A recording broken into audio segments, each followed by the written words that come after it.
Hello everyone. तो SSC CGL 2025 का complete strategy आ चुका है। ठीक है, बहुत मेहनत से मैंने इस स्ट्रेटजी को बनाया है, काफी टाइम लगा करके आप देख सकते हो। पूरा कंप्लीट मैंने डिटेल बताया इसमें कि कैसे आप एक एकदम बिगिनर हो तो कैसे एक बार में ही एसएससी सीजीएल एग्जाम को निकाल सकते हो। ठीक है, सब कुछ मैंने इसमें कवर किया है। जैसे मैं अपने एक छोटे भाई को बताऊंगा कि अगर उसको तैयारी करनी होगी तो कैसे बनाएगा, छोटे भाई या बहन को उसी तरह से मैंने ये स्ट्रेटजी बनाया है कि कोई भी इसको समझ सके। एक बिगिनर से लेकर के अगर कोई पहले से रिपीटर्स हैं उसको भी ये स्ट्रेटजी बहुत अच्छे से समझ में आएगा। ठीक है, और एक और बात बोल रहे हैं, अगर आपको ये चाहिए होम अफेयर्स गृह मंत्रालय वाला कार्ड तो बहुत इंपॉर्टेंट है कि देखो कि मैंने क्या फॉलो किया था, कैसे मैंने फॉलो करके एक बार में इस एग्जाम को निकाला था। ये आपके लिए कंप्लीट, आपका जो भी मन में आपका कंफ्यूजन हो गया, डाउट होगा एग्जाम से रिलेटेड, गवर्नमेंट जॉब से, सब कुछ दूर हो जाएगा और सिर्फ इसी के बदौलत आप अपने एग्जाम निकाल सकते हो, बस इसको फॉलो करके। और एक बहुत अच्छा टाइम है अगर आप एसएससी सीजीएल 2025 का तैयारी कर रहे हो तो, जो कि नेक्स्ट ईयर ग्रेजुएट होंगे या फिर जो इस बार 2024 मिस कर गए उनके लिए भी काफी अच्छा चांस है। कोई भी एग्जाम जो होता है ना, कॉम्पिटिटिव एग्जाम जैसे कि सीजीएल जैसा या फिर कोई अदर, तो लगभग 1 साल का टाइम आपको लगता है अच्छे से तैयारी करने में, सब कुछ नोट्स बनाने में, उसको प्रॉपर रिवीजन करने में, मॉक टेस्ट लगाने में। तो ये बहुत अच्छा टाइम है अगर अभी से आप शुरुआत कर रहे हो एसएससी सीजीएल के लिए। ठीक है,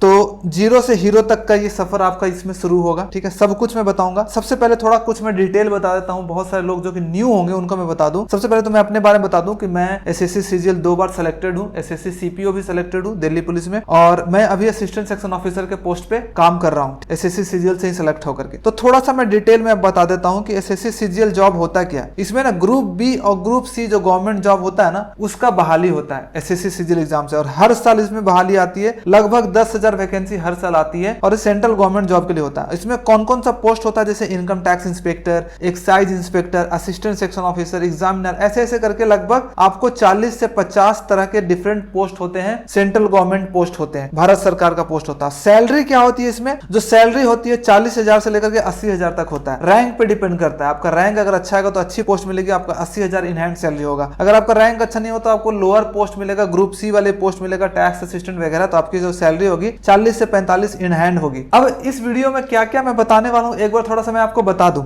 देखो, सभी चीजें आपको जीरो लेवल से बताया जाएगा, एकदम बेसिक से बताया जाएगा, आपको कोई कंफ्यूजन नहीं रह जाएगा कि हमको तैयारी कैसे करनी है, मैथ का कैसे करना है, इंग्लिश का कैसे करना है, जीके का कैसे करना है। ठीक है, गवर्नमेंट जॉब निकालने के लिए क्या जरूरी है, देखो कुछ कुछ चीजें जरूरी होती है, जो कि सिर्फ पढ़ाई ही इंपॉर्टेंट नहीं होता है, पढ़ाई के साथ साथ कुछ और चीजें जो कि इंपॉर्टेंट होती है वो भी मैं बताने वाला हूँ। सभी सब्जेक्ट को कैसे पढ़ना है, कहाँ से पढ़ना है, मतलब मैथ्स पढ़ना है तो कैसे पढ़ना है, कहाँ से पढ़ना है, क्या स्ट्रेटजी फॉलो करनी है, कौन कौन सी बुक्स लेने हैं, वो सब मैं बताने वाला हूँ। ठीक है, subject wise, math, English, reasoning, GK सारे का रिविजन करने का क्या सही तरीका होता है। बहुत सारे लोग पढ़ तो लेते हैं लेकिन रिविजन नहीं कर पाते, तो रिविजन करने का क्या तरीका होता है वो मैं बताऊंगा। क्या चीजें करनी नहीं चाहिए, बहुत सारे लोग को ये पता तो होता है क्या क्या करना चाहिए, लेकिन ये नहीं पता होता कि क्या नहीं करना चाहिए प्रिपरेशन के टाइम पे, मैं वो बताने वाला हूं। और ये बहुत इंपॉर्टेंट होता है, ये बहुत ज्यादा लोग गलती करते हैं। कंसिस्टेंसी कैसे मेंटेन करें, प्रिपरेशन को स्टार्ट तो कर दिए लेकिन कुछ दिन पढ़ने के बाद उसके बाद फिर मन नहीं लगता, तो कंसिस्टेंसी कैसे मेंटेन करें उसको भी मैं बताने वाला हूं। प्लस साथ में इस वीडियो में मैं गिव अवे रखने वाला हूं। ये मेरा ना सबसे बेस्ट वीडियो होता है स्ट्रेटजी का, सीजीएल 2024-25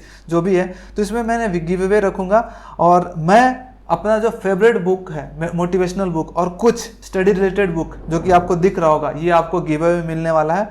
मैं 5 लोगों को सिलेक्ट करके ये गिव अवे देने वाला हूं, और कैसे मिलेगा आपको वीडियो के बीच में पता चल जाएगा। लेकिन ऐसा नहीं करना कि उसको जाकर के कैसे मिलेगा वो वीडियो देखने लगे, पूरा आपको वीडियो देखना है, उसके बाद वो जहां पे आएगा लास्ट में पूरा वीडियो देखने के बाद आपको कमेंट करना है जैसा मैं बताऊंगा उसके हिसाब से। और ऐसा होगा कि अगर आपने अभी तुरंत कमेंट कर दिया बिना वीडियो देखे तब भी आप गिव अवे के लिए एलिजिबल नहीं होगा, आपको वीडियो जरूर देखना है। अब पढ़ाई के अलावा क्या क्या जरूरी होता है सिलेक्शन के लिए वो भी इंपॉर्टेंट है। सब लोग सिर्फ पढ़ाई पढ़ाई करते लगते हैं, कुछ कुछ स्मार्ट वर्क वाली चीजें भी इंपॉर्टेंट होती है अगर आपको सिलेक्शन लेना है तो। पहली बात तो ये बता दूं कि जो एसएससी सीजीएल वगैरह अगर आपके मन में ये है कि मैं नहीं निकाल सकता हूं तो ये भ्रम मन से निकाल दो, कोई भी निकाल सकता है। अगर मैं गवर्नमेंट स्कूल से पढ़ करके, हिंदी मीडियम से पढ़ करके गवर्नमेंट जॉब निकाल सकते हो तो आप भी निकाल सकते हो। तो इसमें एकदम कोई कंफ्यूजन नहीं रखना। अगर आप मेहनत करने के लिए तैयार हो तो आप आराम से निकाल सकते हो। अब हम सबसे पहले ना एग्जाम पैटर्न के बारे में जानते हैं। तो बहुत सारे लोगों को एग्जाम पैटर्न के बारे में ऑलरेडी पता होगा कि एसएससी सीजीएल का एग्जाम कैसे होता है, प्री मेंस क्या होता है, कितने कितने मार्क्स का होता है। वो स्किप करके डायरेक्ट आगे वाले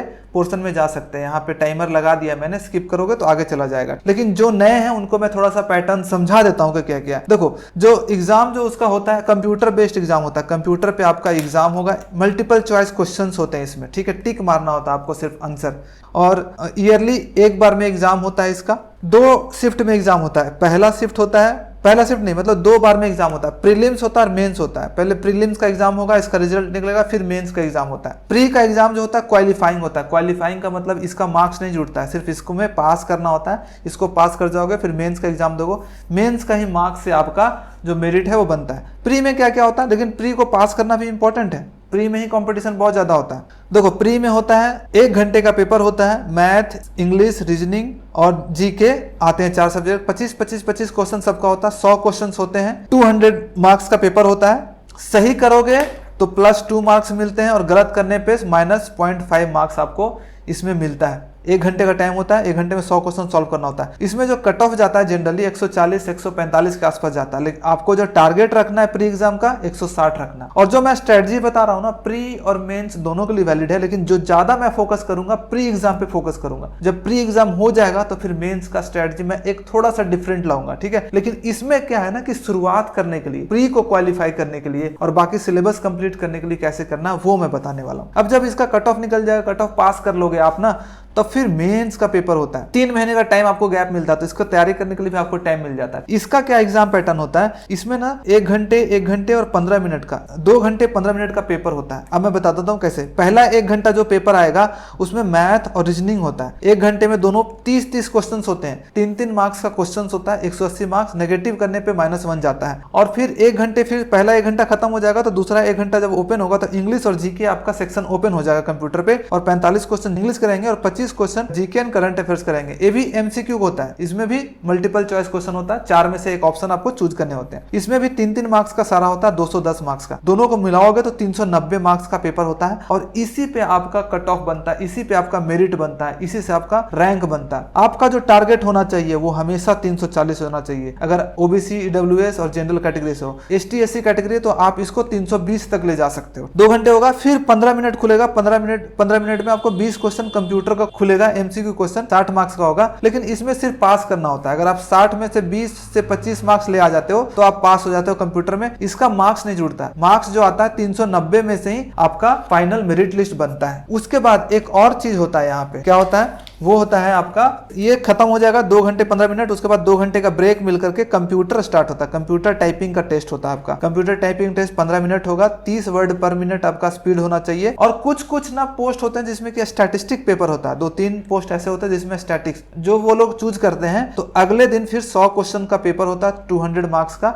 2 घंटे का। मतलब ये तो एक ही दिन में होता है ये दोनों, और कंप्यूटर टाइपिंग। फिर जो ऑप्ट करते हैं स्टैटिस्टिक्स वाले, तो उनको फिर अगले दिन बुला करके एक 100 क्वेश्चन का पेपर होता है, 200 मार्क्स का, उनको देना पड़ता है। तो ये हो गया एग्जाम पैटर्न। प्री और मेंस के बेसिस पे आपका मेरिट बनता है, और इसी से आपका रैंक सेलेक्ट होता है, और इसी से आपको पोस्ट मिलता है। अच्छा रैंक मतलब अच्छा पोस्ट, अच्छी सैलरी, सब कुछ। ये हो गया कंप्लीट। अब हम आगे बढ़ते हैं। अब हम चलते हैं। देखो, आगे बढ़ने से पहले हमें कुछ चीजें जाननी होगी कि what is most important to achieve your dream. अगर कुछ चीजों को पाना है तो सबसे ज्यादा क्या इंपोर्टेंट लगता है आपको? आप सोचो थोड़ा सा पॉज करके, क्या सबसे ज्यादा जरूरी होता है? जो सबसे ज्यादा जरूरी होता है कि स्पेसिफिक आपका गोल होना चाहिए, एकदम फिक्स्ड गोल होना चाहिए कि मुझे ये अचीव करना है। मान लो कि मैं आपको एक एग्जांपल से देता हूं कि अगर आपको कहीं जाना होता, कोई लोकेशन पे जाना होता, तो सबसे पहले आप डिसाइड करते हो ना कि कहाँ जाना है, कि बस चल देते हो, अब मेट्रो स्टेशन पे चले गए, चलो जहां मन होगा चले जाएंगे, ऐसा नहीं ना। आप सोचते हो, सबसे पहले डिसाइड करते हो कि वैष्णो देवी जाना, फिर वैष्णो देवी, उसके बाद फिर प्लानिंग होती है, अच्छा कितने तारीख को जाना है, कौन सा ट्रेन से जाएंगे, कैसे जाएंगे, आप गूगल पे सर्च करते हो सब कुछ। तो आप पहले डेस्टिनेशन पता कर लेते हो, फिर उसके बाद चलना स्टार्ट करते हो। तो उसी तरह से जैसे कि आप यहाँ पे हो,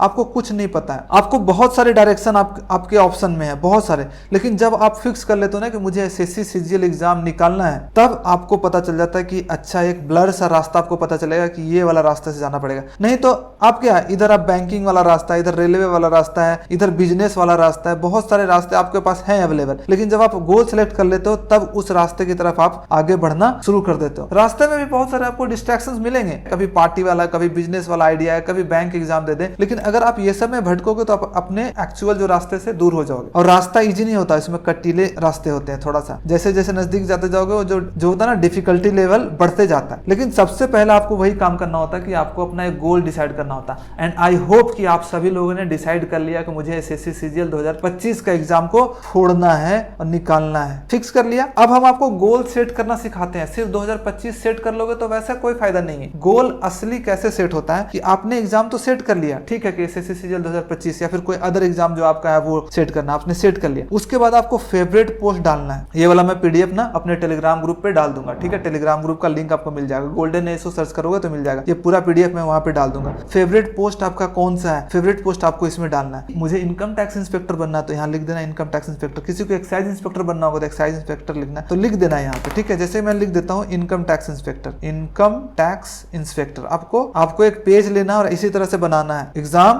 पोस्ट, और यहाँ पे लिख देना आई एम इनकम। आपको अब मान लेना है कि मैं इनकम टैक्स इंस्पेक्टर हूँ, IMITI लिख दे रहा हूँ शॉर्ट में, इनकम टैक्स इंस्पेक्टर। और ये आपका अफर्मेशन भी हो जाएगा कि हमेशा आपको बोलना I am income tax inspector, या फिर जो भी आपका गोल है। अब उसके बाद गोल बनाने से सिर्फ काफी नहीं होता, आपको इंस्पिरेशन नहीं मिलेगा, कुछ दिन के बाद आप गोल भूल जाओगे। उसके लिए क्या करना था, वाई, क्यों हमको इनकम टैक्स इंस्पेक्टर क्यों बनना है, पापा मम्मी के लिए करना है। मतलब आपको 4-5 रीजंस लिखने हैं अपने कॉपी में। माँ को अच्छा लाइफ देना है, अपने फैमिली कंडीशन को सुधारना है, अपने लिए एक अच्छा घर बनाना, जो भी 4-5 रीजन है आपको इमोशनल रीजन लिखने हैं। उसके बाद एक ऐसा चीज होना चाहिए ना कि जो आप सैलरी मिलने के बाद आप क्या करोगे, एक चीज है उसको भी लिखो कि क्या करोगे सैलरी से। मतलब जो सैलरी मिलेगी तो क्या करोगे। फैमिली मेंबर्स को गिफ्ट दूंगा सभी को। मेरा था ना कि मेरा एकदम ड्रीम था कि मैं जब सैलरी आएगी ना, फर्स्ट सैलरी, उससे पूरे फैमिली मेंबर्स को, मतलब मेरे घर में 15-16 मेंबर्स है, बुआ हुआ सब लोग, चाचा चाची, सभी मेंबर्स को कुछ ना कुछ गिफ्ट दूंगा, कुछ कपड़े दूंगा। तो वो मेरा ड्रीम था और मैं हमेशा उसको सोचता था कि मैं वो दे रहा हूं उनको गिफ्ट। तो वैसा आपके पास एक गोल होना चाहिए कि आपको सैलरी से क्या करोगे। अपने सारा पैसा जो है मम्मी के हाथ में दे दूंगा। कुछ ऐसा होना चाहिए कि जो लगे यार ये वाला मोमेंट जब आएगा ना तो मुझे बहुत खुशी होगी। इसके लिए चाहे मुझे कितना भी मेहनत करना पड़ेगा मैं करूंगा, अपना घर बनाऊंगा। तो कुछ भी एक रीजन होना चाहिए कि सैलरी से क्या करोगे। और उसके बाद क्या आप एक्शन लोगे कि मैं मेहनत करूंगा, दिन रात पढ़ाई करूंगा, कंसिस्टेंट सेक्रीफाइस करूंगा, पार्टी जो छोटी मोटी चीजें होती है ना वो सब अवॉइड करूंगा। याद रखना कुछ पाने के लिए कुछ खोना पड़ता है। अगर आज 2025 तक जब एग्जाम हो जाएगा तब तक अगर आप छोटी मोटी पार्टी, इधर उधर जाना, इधर घूमना फिरना अगर आप अवॉइड करोगे तो हो सकता है कि 2026 जब आएगा तो आप ऑफिसर बन करके घूमो इधर उधर दोस्तों के साथ, आराम से आपके पास पॉकेट में पैसा रहेगा, आप कुछ भी अपने खुद इंडिपेंडेंट होकर कुछ भी कर सकते हो। तो सेक्रीफाइस करना पड़ता है। बोला गया ना कुछ पाने के लिए कुछ खोना पड़ता है, तो खोना वही पड़ता है आपको थोड़ा सा लाइफ का जो इंजॉयमेंट है ना उसको खोना पड़ता है। तो आई होप कि यहाँ से पता चल गया होगा। अब हम आगे चलते हैं, अब पढ़ाई की बात करते हैं। तो अब जिसने भी गोल सेट नहीं किया फटाक से एक पेज लो, पॉज करो और अभी सेट कर लो। ये सब चीजें खुद से लिख लो। अभी मैं बोलूंगा कि एक पेज लो, इस तरह से हार्ड पेपर या फिर व्हाइट पेपर लो, निकालो, आराम से बैठो, अपना लिखो गोल। मेरा कौन सा एग्जाम है, फेवरेट पोस्ट कौन सा है, IM लिख दो, वाई क्यों करना चाहते हो 4-5 पॉइंट्स लिख लो, सैलरी से क्या करोगे और क्या एक्शन लोगे ये सब, और आई कैन डू इट। अपना सिग्नेचर यहाँ पर जरूर डाल देना, अपना सिग्नेचर की मैं करूंगा, ठीक है।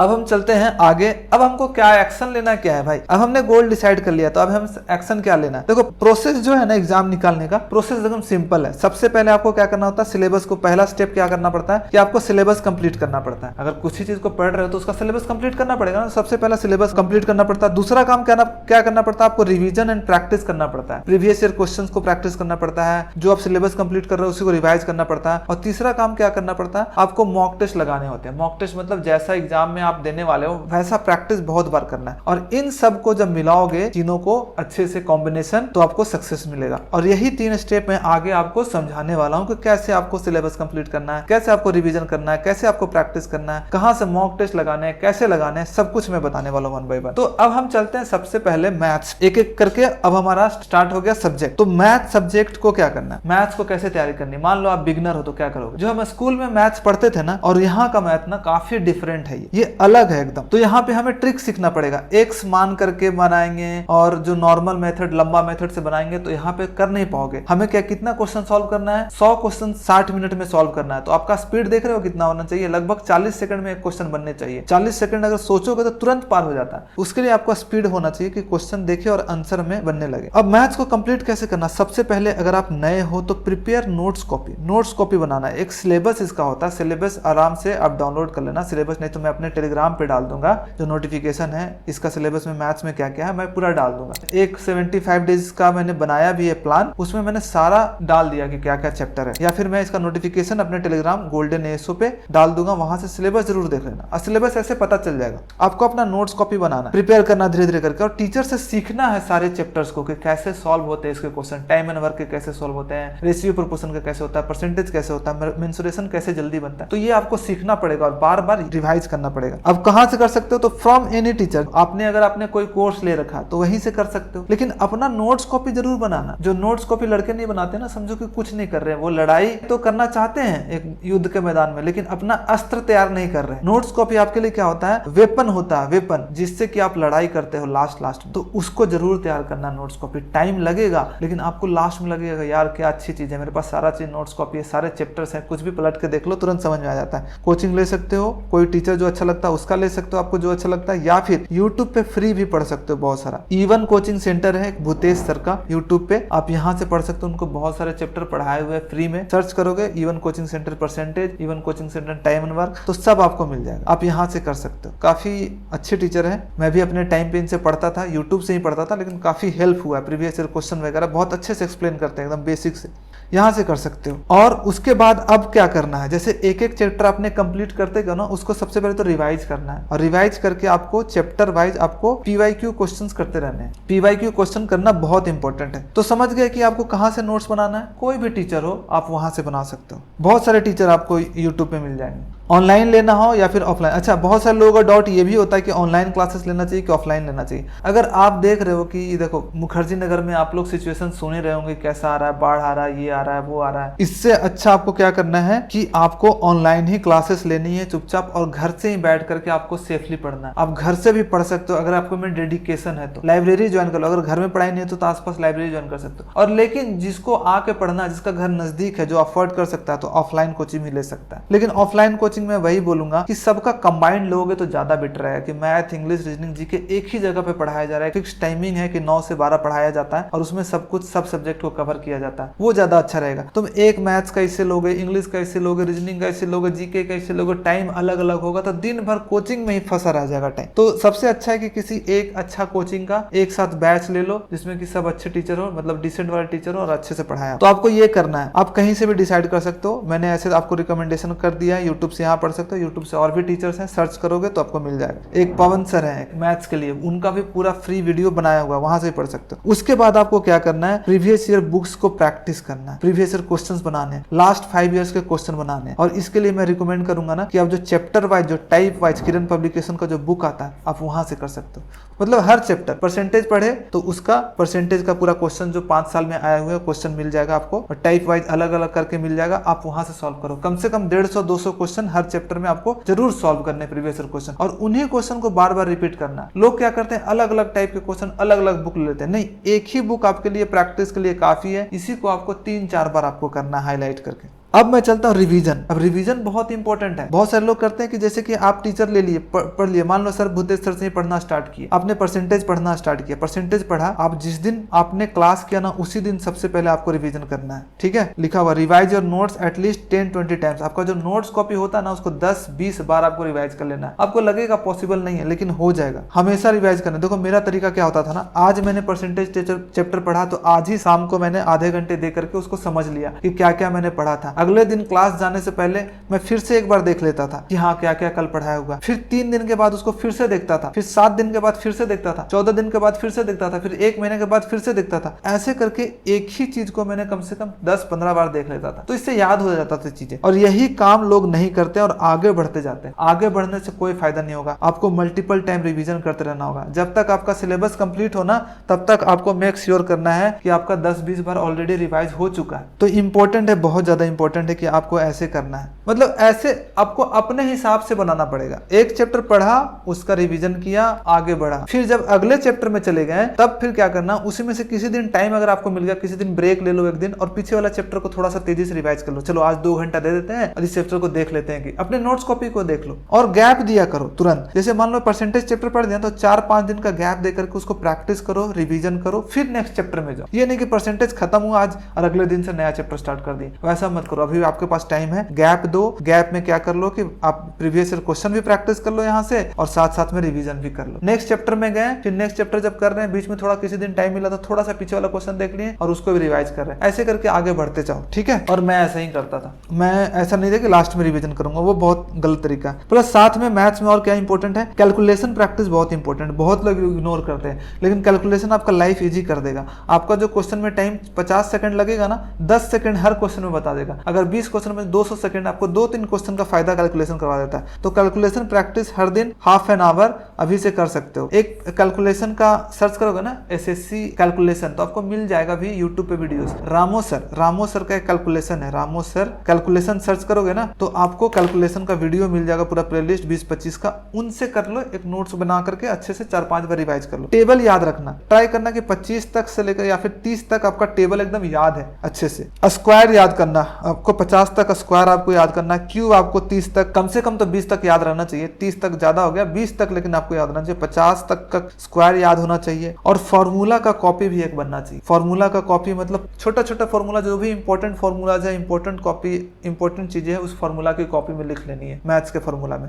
चैप्टर वाइज अलग अलग, तो ये सब चीजें मैथ्स में जरूरी है। और बस फिर रेगुलर प्रैक्टिस करते जाओ। कभी कभी सेक्शनल टेस्ट दे दो, कभी क्विज दे दो, कुछ दे दो, लेकिन रिवीजन बहुत इंपॉर्टेंट है। ये हो गया मैथ्स का। अब हम चलते हैं इंग्लिश में क्या करना है। सिंपल। अब इंग्लिश में भी देखो, बहुत सारे लोग ये सोचते हैं ना कि इंग्लिश का मतलब है सिर्फ ग्रामर। कोई टीचर हमको पढ़ा दे तो हम एकदम इंग्लिश में इंप्रूव हो जाएंगे। नहीं, कोई भी टीचर आपको नहीं पढ़ा सकता है इंग्लिश। इंग्लिश सिर्फ आपको 30% टीचर पढ़ाते हैं, 70% चीज आपको खुद करना पड़ता है। इंग्लिश के 3 पार्ट्स होते हैं, मैं बताता हूँ। पहला वोकैबुलरी पार्ट होता है, दूसरा रीडिंग कॉम्प्रिहेंशन, जिसमें reading comprehension, cloze test, PQRS ये सब आता है। वोकैब में आता है, पूछा जाता है question, synonym, antonym, opposite word, similar word, इसको बोलते हैं similar word, synonym, antonym, opposite word, OWS, one word substitution, अनेक शब्द के बदले एक शब्द, इडियम्स मतलब कि मुहावरे, ये सब पूछा जाता है। लगभग 4 से 5 हजार आपको ये सब चीजें याद करनी पड़ती है। और रीडिंग कॉम्प्रिहेंशन, ये दोनों मिला करके ना इंग्लिश को 70% माना जाएगा कि 70% रोल इसका है और 30% इसका है। और जो मैक्सिमम टीचर करते हैं सिर्फ ये पढ़ाते हैं, तो इससे कभी भी आपका सिलेक्शन नहीं होगा। और ये दोनों चीजें खुद करनी पड़ती है। कुछ कुछ हेल्प कर देते हैं लोग ये सब चीजों में,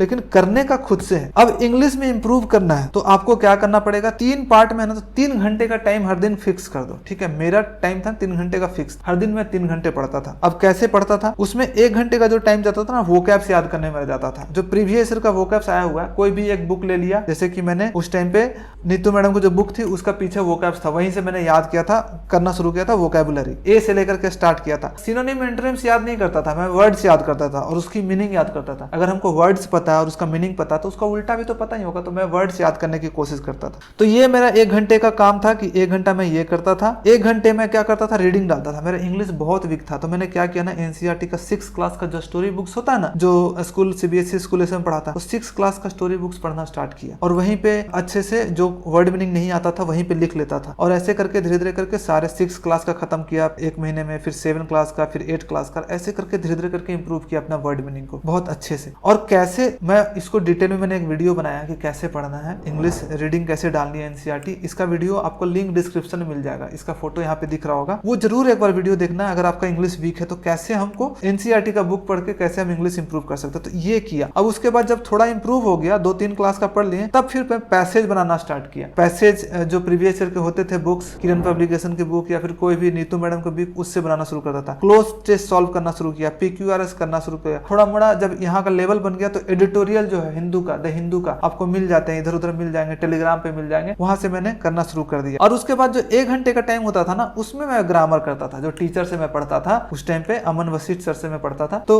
उन्हीं का जो क्लासेस था ना, उन्हीं को मैं रिवाइज करता रहता था, रूल्स को याद करता रहता था, एरर वगैरह सॉल्व करता रहता था। तो 3 घंटे को मैंने ऐसे लोकेट कर दिया था। मेरा शाम का 6 से 9 का जो टाइम था शाम का, मेरा इंग्लिश में ही जाता था हर दिन। बहुत वीक था, लेकिन ये मैंने 4-5-6 महीने में अच्छा खासा इंप्रूव कर लिया था मैंने अपने इंग्लिश को। अब चलते हैं बुक कौन कौन सा इंपॉर्टेंट है। वोकैब्स के लिए मैं बुक बोलूंगा, कोई भी आपके पास वोकैब्स का बुक बुक ऑलरेडी है, नीतू मैडम की बुक है, या फिर किसी के पास पिनेकल होगा तो पिनेकल से कर सकता है, किसी के पास एसपी बख्शी होगा तो वहां से कर सकता है। कोई भी वोकैब्स के जो प्रीवियस ईयर का 4-5 हज़ार वोकैब सब मिला के हो वहां से कर सकते हो, एसएससी से रिलेटेड, ठीक है। और एक बुक है word power made easy, word power made easy करके एक बुक है, वो भी ले सकते हो, वोकैब्स के लिए रूट वर्ड से बताया हुआ बहुत अच्छे से। आरसी क्लोज टेस्ट पीक्यूआरएस के लिए आपको कोई ज्यादा बुक की जरूरत नहीं है, प्रीवियस ईयर का जो क्वेश्चंस पेपर है उसी से आपको ये सब मिल जाएगा, या फिर जो किरण पब्लिकेशन की जो बुक है पीवाईक्यू बुक है आप वो लोगे तो वहाँ पे भी आपको इंग्लिश की बुक जो होती है वहाँ से आपको क्लोज टेस्ट, आरसी, ये सब पीक्यूआरएस सब कुछ मिल जाएगा, बहुत वहाँ से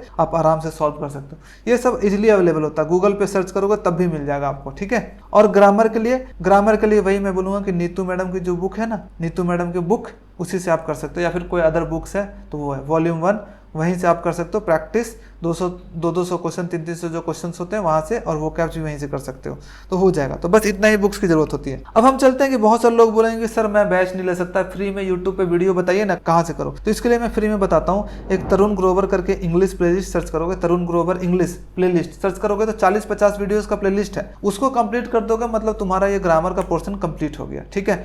अमन वशिष्ठ सर का भी इंग्लिश आता है प्लेलिस्ट, वहाँ भी सर्च करोगे, सारे चैप्टर नॉन प्रोनाउन एडजेक्टिव सारे कुछ मिल जाएगा। तो जिनको जो अच्छा लगता है उन टीचर से पढ़ सकते हो। अगर वोकैब करना है तो वोकैब रानी मैम द्वारा पढ़ाया हुआ है, सर्च करोगे एसएससी वोकैब्स बाय रानी मैम, तो आपको वोकैबुलरी भी आपको मिल जाएगा। अच्छा, वर्ड पावर जो मेडिजी मैंने बताया ना, इसको भी सर्च करोगे ना तो इसको भी पढ़ाया हुआ है बहुत अच्छे से। इसको पढ़ना थोड़ा सा बुक को डिफिकल्ट होता है, तो यूट्यूब पे वीडियोज आपको मिल जाएगा पढ़ाया हुआ, आप वहाँ से एक चैप्टर जो पढ़ा रहा है उसके साथ साथ आप पढ़ सकते हो आधे घंटे रोज। लेकिन इससे पढ़ने से ना आपका इंग्लिश का वोकैब्स बहुत जल्दी इंप्रूव होगा। कुछ चीज़ें मैं आपको बताना चाहता हूँ कि डोंट अवॉइड वोकेबलरी। बहुत सारे बच्चे जब मैं पढ़ता था तो वो पता क्या बोलते थे, वोकैब यार बहुत ज़्यादा याद करना पड़ता है, इसको स्किप कर देते हैं ना, अपना रीडिंग कॉम्प्रिहेंशन स्ट्रॉन्ग करते हैं, ग्रामर स्ट्रॉन्ग करते हैं, इसको तो कोई फायदा नहीं, कभी भी इसको अवॉइड नहीं करना है वोकेबलरी को, बहुत इंपॉर्टेंट है। Synonym, antonyms, one word substitution, idioms, ये सब जो है बहुत इंपॉर्टेंट है, इसी से आपका मार्क्स इंप्रूव होता है, तो इग्नोर नहीं करना है। और रेगुलर इंग्लिश का सेक्शनल टेस्ट लगाते जाना है। इंग्लिश का सेक्शनल टेस्ट 25 क्वेश्चन लगाने में सिर्फ 10 से 15 मिनट का टाइम लगता है। एक सेक्शनल टेस्ट हर दिन लगाया करो और 10-15 मिनट और टाइम लगेगा थोड़ा चेक करने में कि कौन सी गलत हुई कौन सी सही हुई। तो सेक्शनल टेस्ट लगाते रहोगे, इंग्लिश अपने आप धीरे धीरे करके इंप्रूव होगा। और सेक्शनल टेस्ट ऐसे लगाना कि मान लो आपने 20-30 सेक्शनल टेस्ट लगाया, लेकिन 30 ऐसे लगाना कि अगर आपको 30 में से कोई भी पूछा जाए बीच में रैंडमली कभी भी कि 30 लगा लियो ना तुम सेक्शनल टेस्ट, अच्छा 20 नंबर वाला जो सेक्शनल टेस्ट है वो निकालो, उसका ये वाला क्वेश्चन बताना, उसका ये वोकैब बताना, सब आपको पता रहे। इसका मतलब सेक्शनल टेस्ट लगाओ भी और उसको बीच बीच में रिवाइज भी करते रहो ताकि एकदम सब चीज़ गेट बाय हार्ट हो जाए। और मैं आपको भरोसा दिलाता हूँ कि ये जो 3 घंटे ऐसे करोगे ना डेली, ऐसे फिक्स करके 6 महीने कर लिया लगातार आपने, मतलब बिना रुके, मतलब हर दिन कंसिस्टेंसी के साथ, एक आध दिन बीच में गैप हो गया तो आपका इंग्लिश फेवरेट सब्जेक्ट बन जाएगा। मैं ये बोल रहा हूँ, जो चीज़ें मैंने बताई है उसको इंग्लिश कर लोगे तो, ठीक है। वोकैबुलरी याद करना, हर दिन रीडिंग डालना एनसीईआरटी वगैरह से, ठीक है। जब इंप्रूव हो जाए तो फिर जा करके ये सब सॉल्व करना, और ग्रामर 1 घंटा प्रैक्टिस, ये 3 घंटे हर दिन कर दिए ना तो आपका इंग्लिश काफ़ी इंप्रूव हो जाएगा। और यही स्ट्रैटेजी है, बस इसको फॉलो करते रहना, सेक्शनल टेस्ट लगाते रहना, इंग्लिश में मार्क्स अपने आप इंप्रूव होते जाना है। अब हम चलते हैं नेक्स्ट रीजनिंग पे। रीजनिंग सब्जेक्ट बहुत आसान है, सबको इजी लगता है, इसमें 50 में 50 आराम से आएंगे। देखो 50 में 50 तो मैथ में भी आपको लाना है, अगर आपको एक अच्छा रैंक लाना है तो। इंग्लिश में हो सकता है कि 45 आए, लेकिन इसमें भी आपको 50 में 50 टारगेट करके चलना है। इसमें तो कुछ करना है नहीं, इसमें क्या करना है, चैप्टर वाइज आपको नोट्स बनाना है किसी भी टीचर से। इसमें भी क्या होता है ना, इसमें भी ट्रिक्स होते हैं। रीजनिंग में 15-20 चैप्टर्स हैं अलग अलग, कोडिंग डिकोडिंग हो गया, नंबर सीरीज हो गया, मिरर इमेज, काउंटिंग फिंगर, ये सब है। इसका ना एक शॉर्ट नोट्स बना लेना है। तरीका होता है कि जल्दी से जल्दी कैसे सॉल्व होता है। आप बना तो लोगे ऐसे नॉर्मली रीजनिंग का क्वेश्चन, लेकिन आपके तरीके में ना काफ़ी टाइम लग जाएगा। इसलिए एक बार कहीं टीचर से पढ़ लो, अगर किसी का बैच लियो तो ठीक है, लेकिन मैं आगे बताने वाला हूँ किससे पढ़ सकते हो। तो इन्हें टीचर से वीडियो करके शॉर्ट नोट्स बना लो। हर चैप्टर पे 50-60 क्वेश्चन, हर चैप्टर में ट्रिक्स होते हैं, और हर चैप्टर से 50 से 100 क्वेश्चन आपको सॉल्व कर लेने हैं, ठीक है। इसके लिए भी मैं वही बोलूँगा कि प्रीवियस ईयर क्वेश्चन का बुक होगा किरण पब्लिकेशन का, या फिर कोई अदर बुक जो भी आपके पास हो अवेलेबल, आप वहाँ से कर सकते हो, चैप्टर वाइज वाले, ठीक है, वहाँ से कर सकते हो। इसमें कुछ ज़्यादा नहीं, आप सेक्शनल टेस्ट लगाते जाओ और अपने चैप्टर को इंप्रूव करते जाओ, हो जाएगा। इसमें कुछ इंपॉर्टेंट चीज़ें होती है कि आपको टेबल याद होना चाहिए, यहीं पे रोल आता है रीजनिंग का। रीजनिंग में जल्दी जल्दी चीज़ें सॉल्व करनी होती है, तो आपको क्यूब याद होना चाहिए 30 तक, स्क्वायर आपको 50 तक याद होना चाहिए, प्राइम नंबर आपको 100 तक पता होना चाहिए क्या क्या होना चाहिए, रूट आप निकाल लो कि रूट 5 कितना होता है, रूट 3 कितना होता है, ये सब आपको पता होना चाहिए। कम से कम रूट 10 तक, 1 से लेकर के 10 तक के आपका वैल्यू पता होना चाहिए, ठीक है। अब बहुत सारे लोग पूछे कि सर अगर रीजनिंग पढ़ना है तो कहाँ से पढ़ें, यूट्यूब चैनल से। तो एक रीजनिंग बाय अनुभव सर करके है, प्लेलिस्ट है, सर्च करोगे रीजनिंग बाय अनुभव सर, उनका प्लेलिस्ट मिल जाएगा। 50 वीडियो 45 वीडियो का प्लेलिस्ट है, आप वहाँ से अपना रीजनिंग कंप्लीट कर सकते हो ऑफ कॉस्ट, फ्री, आराम से, काफ़ी अच्छा भी पढ़ाया हुआ है। और बुक मैं बोलूँगा प्रीवियस ईयर क्वेश्चन का बुक ले लो, किरण पब्लिकेशन, या फिर कोई भी प्रीवियस ईयर क्वेश्चन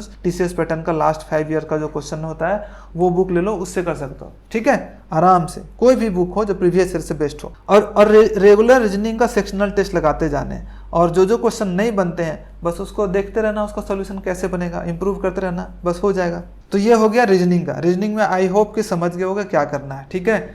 लेकिन नोट्स कॉपी बनाना बहुत इंपॉर्टेंट है। नोट्स कॉपी यहाँ पे भी बनाना था, ठीक है, याद रखना, ग्रामर में भी नोट्स कॉपी बनाना था, ठीक है। और इसमें तो कैसे पढ़ना मैंने बता दिया, वोकैब्स का भी हल्का फुल्का कुछ कर सकते हो। अब हम आगे चलते हैं भाई। अब जीके करंट अफेयर्स, ये बहुत इंपॉर्टेंट है, इसमें लोग बहुत फंसते हैं कि इसको कैसे तैयारी करें। देखो मैं बोलूँगा आपके पास टाइम अच्छा खासा है, ठीक है, टाइम अच्छा खासा है तो आप यहाँ से जीके कर सकते हो, जीके आराम से कर सकते हो। जीके में हमेशा मैं 2 तरीके बताता हूँ। एक तो बोलता हूँ आपके पास अभी से 6 से 8 महीने का टाइम है, ठीक है, तो आराम से यहाँ से कर सकते हो। जीके अपना मस्त बना सकते हो एकदम बढ़िया, कि आपको जो 50 में ना आप 40 तक पहुंचा सकते हो मार्क्स अपना। 50 में 50 तो नहीं बोलूंगा, 40 तक 50 स्कोर कर सकते हो। 2 ऑप्शन है आपके पास कि जीके जीएस का कोर्स ले लो, ऑनलाइन या ऑफलाइन, कोई भी कोर्स, अपना नोट्स कॉपी बनाओ। 4 सब्जेक्ट जो होते हैं, हिस्ट्री होता है, बायोलॉजी होता है, पॉलिटी होता है और ज्योग्राफी होता है, चारों का नोट्स कॉपी बनाओ प्रॉपर, और उसको अच्छे से रिवाइज करो और उस पर MCQ क्वेश्चन करो, ठीक है। ऑनलाइन ऑफलाइन जो भी लगता है। अगर आपको ऑनलाइन लेना है ना तो मैं आपको रिकमेंड करूंगा कि GV विट मूवर, ठीक है, एक चैनल है, यूट्यूब चैनल, वहाँ पे जाकर आप जरूर देखना, इसने सारे वीडियो डाले रखे, आप यहाँ से कर सकते हो। या फिर एक परमार करके है, परमार SSC भी है, आप यहाँ से जीके कर सकते हो। ये भी देखोगे उनका चैनल पे जाओगे तो सारे सब्जेक्ट पढ़ाया हुआ है, मतलब अच्छे से, और उस पर क्वेश्चन भी करवाया हो, तो आप यहाँ से भी कर सकते हो। जो भी अच्छा लगे उसका आप कोर्स ले लो और आराम से अपना प्रिपेयर, अपना नोट्स कॉपी बनाओ स्लोली। अभी से टाइम है 7-8 महीने। हिस्ट्री, पॉलिटी, बायोलॉजी, ज्योग्राफी सबका नोट्स बना लो, अच्छे से रिवाइज करो, प्रीवियस ईयर क्वेश्चंस लगाओ। उसके बाद बुक में क्या बोलूँगा, बुक के लिए जो मैंने पढ़ा था अपने टाइम पे मैं वही बोलूँगा, किरण पब्लिकेशन का प्रीवियस ईयर का जो क्वेश्चन होता है, क्वेश्चन पेपर, ठीक है, पूरा चैप्टर वाइज और सब्जेक्ट वाइज, वो ले लेना, ठीक है। उसका फोटो दिख रहा होगा आपको, वो लिख सकते हो, वहाँ से कर सकते हो। या फिर कोई अदर, देखो मैं यही नहीं बोलूँगा सिर्फ यही, आपके पास कोई अदर ऑप्शंस है जो आपके पास अगर ऑलरेडी अदर बुक है तो आप वहाँ से भी कर सकते हो, ठीक है। तो ये हो गया आपका जो मेन पार्ट हो गया, सब्जेक्ट हो गया। अब इसमें भी एक स्टैटिक का पार्ट आता है। स्टैटिक जीके में क्या होता है, जैसे रिवर सिस्टम हो गया, करेंसी होता है, कैपिटल करेंसी होता है, टेम्पल होता है, नेशनल पार्क्स होता है, डांस फॉर्म्स होता है, तो ये सब से देखो, पहला जो था ना सब्जेक्ट वाइज, उससे भी 10-12 क्वेश्चन पूछे जाते हैं, 10-12 क्वेश्चन, आपको 10 क्वेश्चन इससे पूछे जाते हैं, और उसके बाद करंट अफेयर से 4-5 क्वेश्चन पूछे जाता है। तो ये भी इंपॉर्टेंट है स्टैटिक वाला पार्ट। तो आपको क्या करना है, इसको भी ना एक टॉपिक, इंपॉर्टेंट टॉपिक्स है इसमें, कम से कम 20 से 25 टॉपिक्स हैं जिससे कि क्वेश्चन पूछे जाते हैं। उन सारे टॉपिक्स का एक स्मॉल नोट्स कॉपी बना लेना है, नोट्स कॉपी बना लेना है कि जैसे कि करेंसी है तो करेंसी, सारे कंट्री का जो करेंसी है उसको आपको याद करना है। इंपॉर्टेंट डे होता है, डे, हाँ, जैसे कि आप कौन सा TB डे कौन सा है, कैंसर डे कौन सा है, तो डे वाला भी। रिवर सिस्टम है कि रिवर कौन कौन सी सबसे लंबी रिवर है, कौन सी सबसे छोटी रिवर है, ये सब चीज़ें। इंडिया की टेम्पल्स कौन कौन से कहाँ पे है, नेशनल पार्क इंडिया में कहाँ कहाँ से है, डांस फॉर्म्स इंडिया का क्लासिकल डांस कौन कौन सा है, तो ये सब पे ना एक छोटा सा नोट्स कॉपी अभी से प्रिपेयर करोगे खुद से अपने हाथ से ना, तो बहुत जल्दी चीज़ें याद होगी। और इसके लिए मैं जो आपको रिकमेंड करूँगा कि GV विट मूवर सर का वीडियो देख सकते हो, परचम क्लासेस का स्टैटिक जीके अच्छा होता है, या फिर परमार जो जीके क्लासेस है वो भी देख सकते हो, उनका भी अच्छा होता है, ठीक है। यहाँ पे फ्री वीडियो से ही आप कर सकते हो, नोट्स कॉपी बना सकते हो, स्टैटिक जीके का सारे टॉपिक मिल जाएंगे आपको, कोई लेने की जरूरत नहीं है इसके लिए अलग से कोई कोचिंग, ठीक है। यहीं से आप कर सकते हो आराम से, और इसका नोट्स कॉपी जरूर बनाना, ठीक है। अगर आपको कोई बुक चाहिए तो बुक ना, इसका मैं PDF ना अपने टेलीग्राम पे डाल दूंगा, एक है मेरे पास स्टैटिक जीके का बुक है जिसमें कि सब कुछ मिल जाएगा आपको, उसको मैं अपने टेलीग्राम चैनल जिसका नाम गोल्डन ASO है उस पर मैं डाल दूंगा, ठीक है, वहाँ से आप डाउनलोड कर देते हो। इस वीडियो के बाद ही कल 1-2 दिन में मैं वो PDF डाल दूंगा फ्री ऑफ कॉस्ट, आराम से आप वहाँ से देख सकते हो। अब हम चलते हैं करंट अफेयर्स के लिए। करंट अफेयर्स के लिए अभी से माथा पिच्ची करने की जरूरत नहीं है, एग्जाम जब 1-2 महीना बचेगा तब आपको करंट अफेयर्स करना है। अभी 2 पार्ट पे कमांड करना है, एक तो सब्जेक्ट वाला और एक स्टैटिक जीके का, एक एक चीज़ें कंप्लीट करते रहना है। इसमें लास्ट में आपको करना है इसमें वेस्ट आपको टाइम करने की जरूरत नहीं है। क्या करना है, लास्ट में आपको बस पीडीएफ पढ़ लेना है, मंथली जो आता है ना पीडीएफ, वहां से कर लेना, ठीक है। और इसमें भी कुछ चीजें होती है, स्पोर्ट्स में अवार्ड जो मिला है, नोबेल प्राइज मिला है, मिलिट्री एक्सरसाइज होता है, ये सब चीज़ें इंपॉर्टेंट होती है जो कि आप लास्ट में कर सकते हो। कोई मैगजीन 1 साल का जो आता है, 1 साल का जो है खरीद लेना है और वहाँ से कर लेना है, ठीक है। 1 ईयर इंपॉर्टेंट पीडीएफ। स्पीडी का आता है, स्पीडी का आएगा, या फिर स्टडी आईक्यू का आता है, वो सब का ले करके यहाँ से कर सकते हो। तो इस पे ज़्यादा माथापेची अभी नहीं करना है। और याद रखना कि जीके को आपको इग्नोर नहीं करना। बहुत सारे लोग ना जीके को इग्नोर करते हैं, नहीं कर सकते। जीके ही आपका रैंक बढ़ाता है, ठीक है। सब लोग मैथ, इंग्लिश, रीजनिंग में सब लोग स्ट्रांग होते हैं। 150 में ना सब लोग को इतना होता है कि 140 तक ले आएंगे, लेकिन जीके में ही जो अपने आप को इम्प्रूव करते हैं वही जा करके एक अच्छा रैंक लाते हैं। और मैं आपको यही बोलूँगा कि सब पे इक्वल फोकस करना है और धीरे धीरे करके सब कुछ अपने आप को इम्प्रूव करना है, ठीक है। किसी भी चीज़ को इग्नोर नहीं करना, और जो मैंने बताया है जीके में वैसे ही फॉलो करना है आपको। अपना दिमाग आप जरूर ज़्यादा मत लगाना कि नहीं मैं ऐसे कर लेता हूँ, मैं बुक से पढ़ लेता हूँ, नहीं, ऐसे ही करो। अगर बहुत देखो, ऑप्शन 2 यही है कि आप खुद से बुक से ये सब चीज़ें कंप्लीट करो और एमसीक्यू क्वेश्चन प्रैक्टिस करो, ठीक है, जो कि मुझे ज़्यादा सही नहीं लगता। अगर आप कर सकते हो तो कर लो। और जीके में मैं बोलूँगा कि ग्रुप स्टडी बहुत इंपॉर्टेंट होता है। अगर आपका कोई दोस्त है, साथ में आपस में एक दूसरे से क्वेश्चन पूछ रहे हो कि मैं ये टॉपिक पढ़ के आऊँगा, कल तुम भी ये टॉपिक पढ़ के आना, और दोनों एक दूसरे से डिस्कशन करेंगे, तो वो बहुत अच्छी बात होती है, ठीक है। तो दोस्त बनाने की कोशिश करना जो जीके में अच्छा, और उनके साथ डिस्कशन करना। ओके, अब समझ गए हो क्या करना है जीके में? सिंपल सा, जो मैं बस बोल रहा हूँ आपको वो चीज़ें फॉलो करनी है। जब भी आपको कंफ्यूजन हो तो आप ये वाला वीडियो देख सकते हो, आपको क्लैरिटी आ जाएगी। और आगे रिवीजन वाला चीज़ें सब में अप्लाई करेगा। रिवीजन वाला चीज़ें इंग्लिश में भी अप्लाई करेगा, और इसमें भी अप्लाई करेगा, और जीके में भी अप्लाई करेगा। कि आगे बढ़ने से ज़्यादा इंपॉर्टेंट है पीछे वाली चीज़ें जो भी करो उसको बहुत अच्छे से करते जाओ, ठीक है। ऐसा नहीं करना है कि एक तरफ से घर बना रहे हैं और आगे बढ़ते जा, पीछे वाला घर ढहते जा रहा है। घर मतलब कि आपको मेमोरी खत्म हो रहा है, मतलब ढह रहा है वो। आप लास्ट में जाओगे तो पता चलेगा पीछे वाला सारे घर मेरे टूट गए। तो उससे अच्छा क्या करना है कि थोड़ा मोड़ा जो टूटा फूटा होगा, एक दिन बैक जा करके उसको मरम्मत कर लेना। फिर जब 3-4 दिन आगे चले गए तो फिर से जा करके थोड़ा मोड़ा कुछ टूट गया होगा, उसको मरम्मत कर देना। उसको इतना स्ट्रॉन्ग कर देना है कि लास्ट जाते जाते देखो कि यार मेरा सारा घर खड़ा हुआ है, मतलब सारे चैप्टर अच्छे से हैं। तो ऐसे रिविजन करना है। अदर इंपॉर्टेंट थिंग्स जो कि इंपॉर्टेंट होता है, तो चारों सब्जेक्ट के बारे में मैंने बता दिया। अब अदर कुछ इंपॉर्टेंट चीज़ है कि आपको रिवीजन देखो मैं कितनी बार फोकस कर रहा हूँ, तो इसका मतलब रिवीजन इंपॉर्टेंट है। लोग इसको इग्नोर करना चाहते हैं, रिवीजन करना अच्छा नहीं लगता है, लेकिन सेलेक्टेड एस्पिरेंट्स की निशानी होता है कि रिवीजन पे वो बहुत फोकस करते हैं। याद रखना, जो एसएससी सीजीएल है ना, all about previous year questions है। तो उनको जितना प्रीवियस ईयर के क्वेश्चन होता है ना, all about previous year question, तो जितना प्रीवियस ईयर क्वेश्चन को रिवाइज करोगे, बार बार करोगे, उतना ज़्यादा इंपॉर्टेंट है। Revise as much as possible, जितना बार रिवाइज कर सकते हो अपना जो भी चीज़ें पढ़े हो। एक फॉर्मूला था मेरा कि मिनिमम बुक्स रखो अपने पास, सारे सब्जेक्ट में 1 से 2 बुक रखने हैं, उसको जितना ज़्यादा रिवाइज कर सकते हो। मैंने जो नीतू मैडम की बुक है, जो वोकैब्स वाली, कम से कम 40-50 बार रिवाइज कर लिया होगा। विश्वास नहीं हो रहा होगा, बट मैंने कर लिया था। Minimum books maximum revision is equal to success, इसको याद रखना, ठीक है।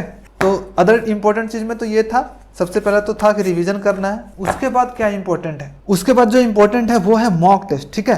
तो आपको मॉक टेस्ट बहुत ज़्यादा इंपॉर्टेंट है। मॉक टेस्ट क्यों इंपॉर्टेंट है? देखो, अगर आप उसेन बोल्ट को देखो, जो कि फास्टेस्ट मैन ऑन अर्थ है, उन्होंने ओलंपिक में कितना, सिर्फ शायद 15 से 16 सेकंड के आसपास रेस, मतलब 1 मिनट भी उसने ना रेस नहीं किया है, मतलब ओरिजिनल जो गेम में होता है। लेकिन उसके लिए पीछे कितना प्रैक्टिस किया होगा, कितने बार एक ही ट्रैक पे बार 100 मीटर का रेस कर रहा होगा, मतलब प्रैक्टिस कर रहा होगा, अपने आप को इम्प्रूव करना होगा। उसी तरह से मॉक टेस्ट होता है, मतलब जो 1 घंटे का एग्जाम पेपर देने वाले हो ना, उसका प्रैक्टिस को बोलते हैं मॉक टेस्ट, ठीक है। तो आपको पहले प्रैक्टिस करके अपने आप को इम्प्रूव करना होता है। प्रैक्टिस बिफोर एक्चुअल एग्जाम, जो एक्चुअल एग्जाम होता है ना, उससे पहले जो प्रैक्टिस किया जाता है उसी टाइप का पेपर को, उसको बोलते हैं मॉक टेस्ट। अब मैं बोलूंगा कि कहाँ से स्टार्ट करना चाहिए। अगर आप बिगिनर हो ना, तो मॉक टेस्ट डायरेक्ट आप ऑनलाइन मॉक टेस्ट नहीं चले जाओ कि ऑनलाइन एग्जाम देने लगे और ऑनलाइन मॉक लगाने लगे, फिर आपका परफॉर्मेंस बहुत खराब होगा, आपको देने का मन नहीं करेगा। पहले क्या करना है, प्रीवियस ईयर क्वेश्चन का पेपर आपको ले लेना है, और वहां से 20-30 मॉक टेस्ट आपको लगा लेने हैं पहले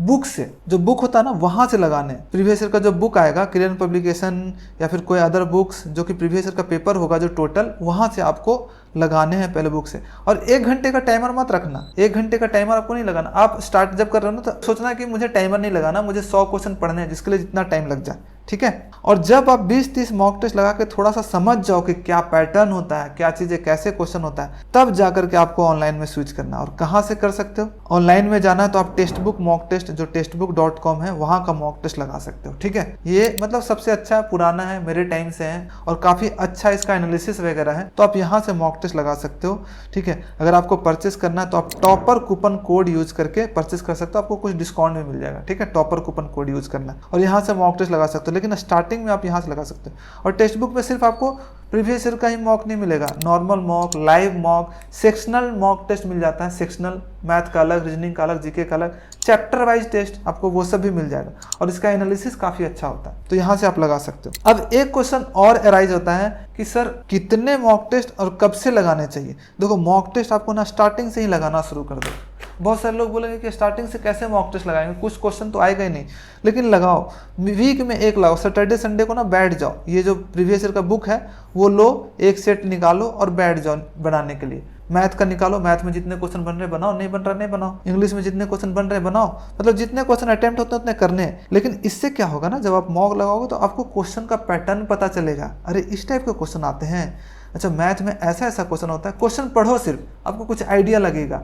अच्छा इंग्लिश में क्या क्या आता है, इंग्लिश में एक पैसेज भी पूछा जाता है, इंग्लिश में सिनोनिम भी पूछा जाता है। अच्छा रीजनिंग में ये चीज़ें पूछी जाती है। जीके का क्वेश्चन को पढ़ने की कोशिश करो, इससे आपको पैटर्न का आइडिया होगा कि क्वेश्चन कैसे पूछे जाते हैं और बाद में भी आपको फायदा होगा। जब आपका 50% सिलेबस हो जाए तो मैं बोलूँगा कि वीक में 2 मॉक टेस्ट लगाना शुरू कर दो। अभी तक मॉक टेस्ट का एनालिसिस करने की जरूरत नहीं है, बाद में जब 50% सिलेबस हो जाए ना तब आपको 2 मॉक लगाने हैं और आपको सर्च करना है क्वेश्चन, उन क्वेश्चंस को बनाने की कोशिश करनी है जो आप पढ़ चुके हो। चैप्टर 50% पढ़ चुके हो मतलब आधा क्वेश्चन तो आपसे बनना चाहिए। 100 में से 50 क्वेश्चन तो आपके बनने चाहिए, तो 50 क्वेश्चन को ट्राई करो कि कौन कौन से चैप्टर पढ़ लेंगे और उनका क्वेश्चन बन रहा है कि नहीं बन रहा है। नहीं बन रहा है, लास्ट में जब पूरा क्वेश्चन सॉल्व कर लो, मॉक बना लो, तो फिर देखो कि क्यों नहीं बना। अपने चैप्टर को, अपने कॉपी को देखना है, अपने टीचर को फिर से देखना है कि क्यों नहीं बना, वो रिफर करना है और उसको सॉल्यूशन करके आगे बढ़ना है। फिर जब 70-80% सिलेबस हो जाए तो 3 मॉक टेस्ट लगाना है। जब 100% आपका सिलेबस कंप्लीट हो जाए तो एवरीडे मॉक टेस्ट लगाना शुरू कर देना चाहिए। मॉक टेस्ट ही आपका मार्क्स इंप्रूव होगा, ठीक है। और टारगेट कितना रखना मॉक टेस्ट की, एग्जाम में बैठने से पहले ना हम 150 मॉक टेस्ट लगा लेना है प्री एग्जाम से पहले। और 150 में सारे कुछ इंक्लूड होंगे कि 20 मॉक टेस्ट जो स्टार्टिंग में आपने लगाए वो, प्रीवियस ईयर क्वेश्चन का मॉक टेस्ट जो लगाते हो वो वाला, नॉर्मल मॉक लगाते हो, लाइव मॉक लगाते हो, सबको मिला करके 150 मॉक टेस्ट आप दे चुके होगे एग्जाम से पहले। मतलब कि उसैन बोल्ट ने जो किया था कि एक्चुअल ओलंपिक में खेलने से पहले कम से कम उसने 1000 बार रनिंग किया होगा, ठीक है, उस ट्रैक पे 100 मीटर के, तब जाकर के ओलंपिक में गोल्ड मेडल मिला। तो उसी तरह से आपको 150 बार बस प्रैक्टिस करना है, 1-1 घंटे का, ठीक है। 150 बार प्रैक्टिस करना है एक्चुअल एग्जाम में जाने से पहले। सारी गलतियां, सारा इंप्रूवमेंट्स आपका इसी 150 मॉक टेस्ट से हो जाएगा। अगर आप सोचोगे नहीं यार मॉक टेस्ट 100, 80, 40-50 लगा लेंगे हो जाएगा, तो नहीं होगा। मैं अपने एक्सपीरियंस से और लोगों के एक्सपीरियंस से बता रहा हूँ। एक चीज याद रखना, मॉक में मार्क टेस्ट जो होता है ना, फ्लक्चुएट होता है, कभी बढ़ता है, कभी घटता है, कभी नीचे आ जाता है, कभी फिर बढ़ेगा, फिर ऊपर होगा, तो उससे टेंशन नहीं लेना, उसका अच्छे से एनालिसिस करना। एनालिसिस का मतलब होता है मॉक टेस्ट लगाने के बाद सारे को चेक करना चैप्टर वाइज, ठीक है, वो जरूर करना है। जब आपका सिलेबस कंप्लीट हो जाएगा ना 70-80%, तब मॉक टेस्ट बहुत अच्छे से एनालिसिस करना। 1 घंटे का मॉक लगाओगे, उसका एनालिसिस करने में आपको 2 घंटे का टाइम लगाना है। मतलब एक एक क्वेश्चन को देखना है फिर से। एक मॉक की कॉपी भी रखनी है आपके पास, जिसमें मोटी कॉपी होगी, जिसमें सेक्शन बांट देना है आपको। इंग्लिश का अलग, मैथ्स का अलग, रीजनिंग का अलग, जीके का अलग।